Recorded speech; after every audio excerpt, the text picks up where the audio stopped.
Bismillahirrahmanirrahim. Masalah sedekah. Yang pertama adalah kaidah sedekah. Sedekah itu adalah berbuat baik karena Allah, ingin mendapatkan ridha Allah. Dan kepada para asatid pun yang di saat menghimbau orang untuk bersedekah harus dibarengi dengan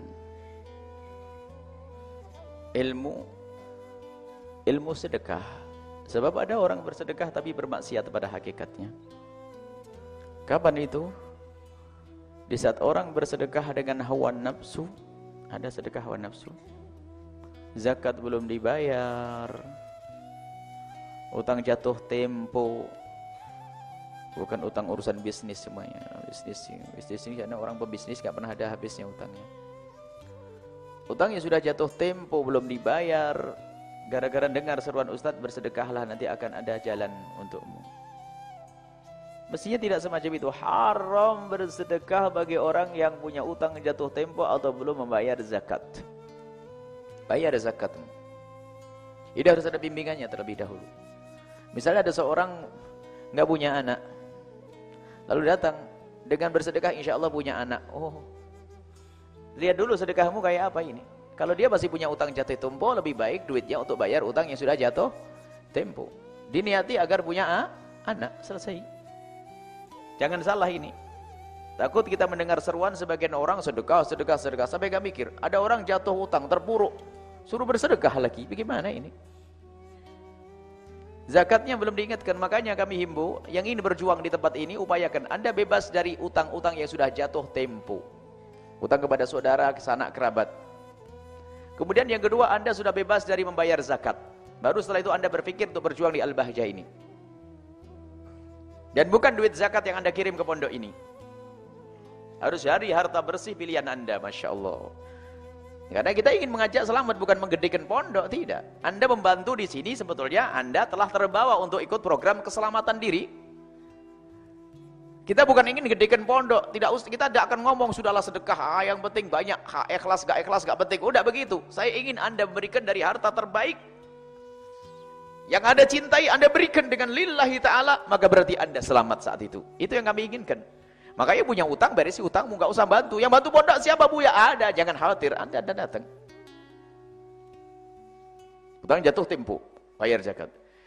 Nah ini kaidah, jangan sampai ini disalahgunakan. Kalaupun ada orang berbuat baik dengan cara yang salah, tak taunya dia masih dikabul oleh Allah urusan dunianya, mungkin sehingga sampai dikatakan orang kafir kalau berbuat baik dikasih oleh Allah, cuma tidak di akhirat. Orang kafir dengan hartanya, kalau ada orang kafir dermawan, Allah itu tidak akan berbuat zalim. Siapapun yang berbuat baik akan dibalas oleh Allah. Cuman bedanya kalau ahli iman balasannya ada nanti di akhirat, kalau orang kafir akan dibalas di dunia. Sama orang yang tidak ikhlas itu. Berbuat baik tidak ikhlas, dermawan kepada orang, ada kebaikannya didapat, dilindungi sama orang kampungnya. Di dunia dikasih oleh Allah, tapi di akhirat tidak dapat. Dan urusan kita bukan urusan dunia saja, tapi urusan kita adalah urusan akhirat. Nah, ini harus paham mana ini. Jadi kalau ada orang punya utang berlipat-lipat, tau-taunya nanti bisa sedekah, bisa saja terangkat utangnya. Cuman gak benar cara sedekahmu, ada maksiat yang kau lakukan. Harus ada bimbingan dalam hal ini. Harus hati-hati. Baik, termasuk ini. Bersedekah ini. Sedekah dengan hawa nafsu tidak dianggap. Kadang-kadang bersedekah atau anaknya masuk rumah sakit, gak makan dan sebagainya. Gak benar, harus diperhatikan anaknya agar makannya dapat dan sebagainya. Bahkan sedekah untuk kerabat yang fakir lebih utama daripada yang lainnya. Karena dia kerabatmu. Mendapatkan pahala berlipat, pahala sedekah dan pahala silaturahim. Tidak boleh sedekah dengan hawa nafsu. Gara-gara kita musuhan dengan bibi, sudah gak diperhatikan bibinya. Gara-gara musuhan sama sepupu, biarin sakit-sakit. Nah, hawa nafsu, kau sedekah kemanapun lihat, kau berbuat zalim kepada saudaramu. Ini harus ada keinsyafan berbuat sedekah. Kemudian jika ada orang mendapatkan sedekah, misalnya ada orang yang sedekah kepada seseorang, si A sedekah kepada si B.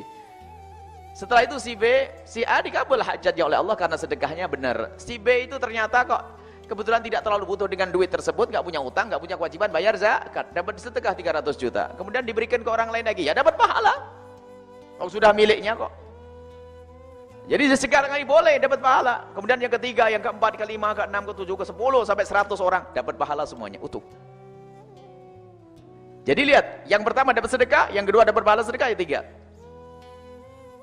Bahkan hebatnya yang paling pertama mendapatkan semuanya ini. Allah. Makanya kalau pengen sedekah itu yang paling cepat. Paling cepat adalah berbuat baik, itu yang paling gede di hadapan Allah Subhanahu wa taala. Sebab ada hawa nafsunya. Kalau paling cepat itu merangi setan. Kalau ada sambutan kebaikan, jadilah engkau nomor 1 untuk menyambut itu semuanya. Kalau sudah mikir-mikir nanti setan ikut mengajak berpikir. Setan itu pintar berpikir. Mau berbuat baik ternyata sampai di rumah tuh berubah. Iya ya. Mau ada, tatonya ada, bu ada tanah dijual nih. Padahal kemarin sudah pengen bantu apa gitu. Oh iya, wah prospektif ini tanahnya pinggir jalan raya buat bisnis. Batal lagi. Mau berbuat baik, mikir lagi besok malam ada telepon, bu ini ada barang bagus nih. Oh, batal lagi. Banyak kan mikir ya. Baik, ini adalah masalah sedekah, harus ada kaidahnya. Jadi kaidah sedekah semacam itu. Kemudian dalam berbuat baik Anda tidak boleh menyerah. Orang tidak boleh menyerah dengan kefakiran Anda. Seperti halnya misalnya ada program, ada pembangunan masjid atau apa. Mungkin Anda tidak bisa membangun masjid karena Anda bukan orang kaya, tapi Anda bisa mengajak orang lain. Maka di saat orang yang Anda ajak itu berbuat baik, misalnya dia nyumbang 100 juta, maka ketahuilah, dia menyumbang 1 miliar, maka ketahuilah Anda yang ngajak mendapatkan pahala utuh. Yang menyumbang dapat pahala utuh, Anda yang mengajak dapat pahala utuh. Makanya kalau ngomong itu yang baik, mengajak kepada kebaikan.